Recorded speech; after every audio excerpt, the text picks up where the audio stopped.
Oval test শুরুর আগে ভারতের কিছু ক্রিকেট বিশেষজ্ঞ আর কিছু সো কল্ড সাংবাদিক যারা জীবনে ক্রিকেট মাঠে যাননি, প্রপার ক্রিকেটটা প্রফেশনাল ক্রিকেটটা খেলেননি, ব্যাট বল হয়তো জীবনেও কখনো হাতে ধরেননি, তারা কুলদীপকে খেলানোর জন্য এতটাই আর কি লাফালাফি করছিলেন, মনে হচ্ছিল যেন কুলদীপ না খেললে ভারত হয়তো ওভাল টেস্ট জিততে পারবে না। মানে কুলদীপ যেন একার হাতেই ম্যাচ জিতিয়ে দেবেন ভারতকে, এরকমই একটা তাদের হাব ভাব ছিল। এরকমই তারা একবারে জোর সওয়াল করছিল ভারতের টিম ম্যানেজমেন্টের মানে কানে যাতে বার্তাটা পৌঁছয়। মানে তারা এই নিয়ে যে কত রিপোর্ট করেছে, কত অজস্র ভাষায় যে রিপোর্ট বেরিয়েছে এই কুলদীপকে খেলানোর পক্ষ নিয়ে, মানে আপনি হয়তো কাউন্ট করতে পারবেন না। কিন্তু মানে এখন এই রেজাল্টের পর আপনি কি বলবেন? এই ওভাল টেস্ট শেষ হয়ে যাওয়ার পর এই পার্টিকুলার ম্যাচের ফলাফলটার উপরই শুধু আমি বেস করে বলছি না, এই পার্টিকুলার ম্যাচে যে কন্ডিশনটা ছিল, যে ওয়েদার কন্ডিশনে, পিচ কন্ডিশনে খেলা হয়েছে, এটা কি কোনোভাবেই একজন এক্সট্রা স্পিনারকে খেলানোর মানে যোগ্য ছিল? আমি তো মানে ওভাল টেস্ট শুরুর আগে যখন একাদশটা করেছিলাম তখন তো ডেফিনেটলি ওই জায়গায় ওয়াশিংটন সুন্দর, রবীন্দ্র জাডেজাকে রেখেই একাদশটা করেছিলাম, কিন্তু আমি এরকমও বলেছিলাম যে ভারতের যদি লাক্সারিটা থাকতো তাহলে ডেফিনেটলি মানে এই দুজনের মধ্যে একজনকে ড্রপ করে একজন বাড়তি পেস বোলারকে কিন্তু এই জায়গায় নেওয়া উচিত ছিল। কারণ কন্ডিশনটাই তো আর কি পুরোপুরি গ্রিন টপ সারফেস ছিল, সবুজ ঘাসে মোড়া উইকেট, যেখানে প্রথম ঘন্টা, প্রথম দিন, প্রথম বল থেকে আর কি বড় বড় সিম মুভমেন্ট হচ্ছে, মানে সুইং পাচ্ছে বোলাররা। ইভেন লাস্ট দিন পর্যন্ত বোলাররা যথেষ্ট ভালো মতো ওই কন্ডিশনটাকে কাজে লাগিয়ে ওই সিম মুভমেন্ট আদায় করেছে, বড় বড় সুইং করিয়েছে ব্যাটারদের এগেনস্টে। ইভেন পুরনো বলেও যে ডিউক বল নিয়ে এই সফরে প্রচুর প্রশ্ন উঠেছে, মানে ডিউক বলের এর আগের যে কোয়ালিটি ছিল এখন কিন্তু তার তুলনায় সেটা অনেকটাই ডিটোরিয়েট করেছে, বল দ্রুত নরম হয়ে যাচ্ছে, যে কারণে আগে মানে যতবার ভারত ইংল্যান্ডে খেলতে গেছে তখন ডিউক বলে মানে যে আর কি সুইং খেত বা বল ওই জায়গায় যতটা তারা মুভ করাতে পারতো পেস বোলাররা, মানে এইবারে কিন্তু ততটাও ছিল না। আর বলের কন্ডিশন এত দ্রুতই খারাপ হয়ে যাচ্ছিল যে 90 ওভারও পুরো খেলার যোগ্য ছিল না, মাঝে মধ্যেই মানে বল ওই জায়গায় পাল্টাতে হতো। আম্পায়ারদের কাছে গিয়ে মানে ফিল্ডাররা দেখালে রিং টেস্টে কিন্তু বেশিরভাগ সময় বল ওই জায়গায় ফেল করে যেত, যে কারণে বাধ্য হয়ে এক প্রকার বল চেঞ্জ করতে হতো আম্পায়ারদেরকে।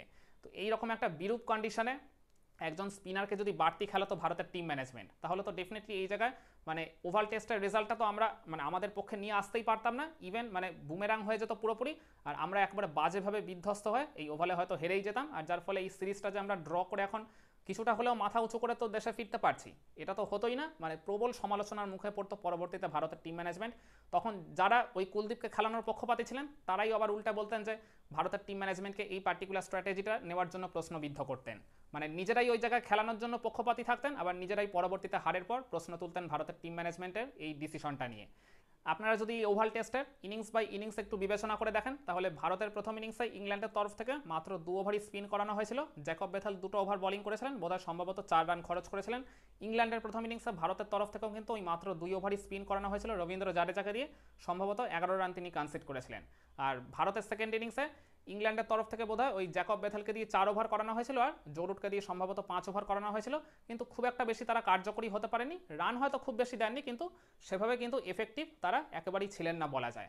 আর এরপর মানে ইংল্যান্ডের লাস্ট ইনিংসে মানে তাদের সেকেন্ড ইনিংসে ভারতের তরফ থেকে কিন্তু 8 ওভার মতো স্পিন বোলিং করানো হয়েছিল। 4 ওভার জাডেজা করেছিলেন, 4 ওভার ওয়াশিংটন সুন্দর করেছিলেন, বোধহয় সম্ভবত একজন 19 রান আর একজন 22 রান কনসিড করেছিলেন। আমি বলবো ওটাও কিন্তু একটু তুলনামূলক বেশি আর কি ওভার করেই ফেলেছিল ভারতের ক্যাপ্টেন শুভমান গিল। তার মূল কারণটাই হচ্ছে ভারত এই ওভাল টেস্টটা খেলেছিল মূলত 3জন বোলারের উপর ডিপেন্ড করে, আর 3জনই পেসার ওই জায়গায়, ওই আকাশদীপ, মোহাম্মদ সিরাজ আর প্রসিদ্ধ কৃষ্ণা। আর এই 3জন টানা স্পেল করার ফলে এতটাই আর কি ক্লান্তিতে পড়ে গেছিলেন, সেই কারণে এক প্রকার বাধ্য হয় ওই জাডেজার ওয়াশিংটন সুন্দরকে দিয়ে ওই মাঝে 4 বা 5টা ওভার পরপর আর কি করাতে হয়েছিল। আর সেই পার্টিকুলার সুযোগটা কাজে লাগিয়ে ওই জো রুট আর হ্যারি ব্রুক তাদের রান তোলার গতিটাকে আরও বাড়িয়ে ফেলেছিলেন।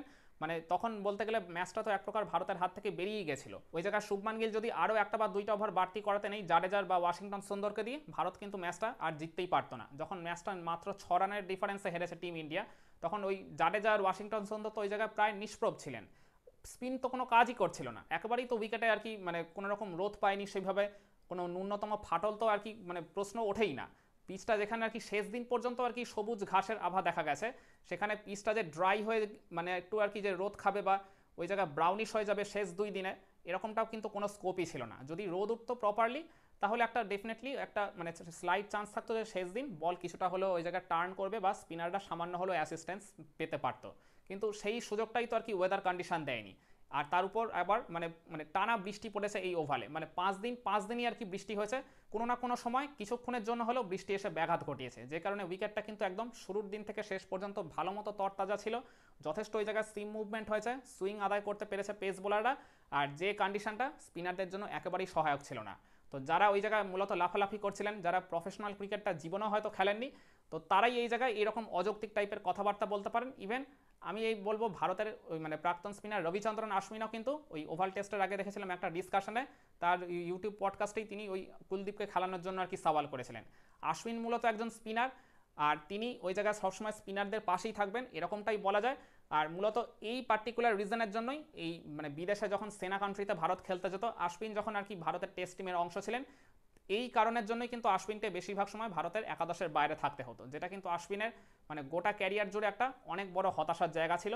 আর সেখানে জাডেজার ওয়াশিংটন সুন্দর যখন নিয়মিত খেলে গেছেন, মানে ওই এজব্যাস্টন টেস্ট থেকে কাউন্ট করলে টানা 4টা টেস্ট তারা কিন্তু জুটি হিসেবেই খেলে গেছেন। জাডেজা তো সবকটা টেস্টেই খেলেছেন, ওয়াশিংটন সুন্দর শেষ 4খানা টেস্ট ব্যাক টু ব্যাক খেলেছেন। তারা কিন্তু মূলত বোলিং অলরাউন্ডার হিসেবে খেলেছেন বলে আমার মনে হয় না, তারা মূলত ব্যাটার হিসেবেই খেলেছেন। কারণ বোলিংয়ের সার্ভিসটা কিন্তু সব ম্যাচে তাদের যে খুব একটা প্রয়োজন পড়েছে সেরকমও কিন্তু নয়। ওই আমার মনে আছে লর্ডসে আর ওই ম্যানচেস্টার টেস্টেই একমাত্র তারা বোলিংয়ে কিছুটা হলেও এফেক্টিভ হয়েছিলেন, কিন্তু বাকি 2টা টেস্টে এজব্যাস্টনে আর এই ওভালে কিন্তু বল হাতে স্পিনারদের সার্ভিসের কিন্তু খুব একটা প্রয়োজন পড়েনি বললেই চলে।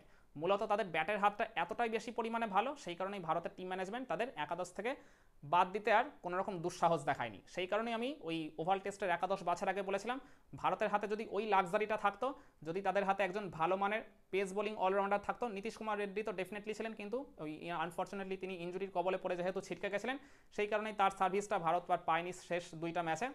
কিন্তু নীতিশ রেড্ডি যদি অ্যাভেলেবেল থাকতেন, তিনি যদি ফর্মে থাকতেন, তাহলে ডেফিনেটলি আমি এই জায়গা থেকে এখনও বিশ্বাস করি ওভাল টেস্টে কিন্তু নীতিশ রেড্ডি ভারতের একাদশে থাকতেন, ওই হয়তোবা ওয়াশিংটন সুন্দরের পরিবর্তেই তাকে একাদশে রাখতো ভারতের টিম ম্যানেজমেন্ট। আপনারাও কি এমনটাই মনে করেন? কমেন্টে জানান।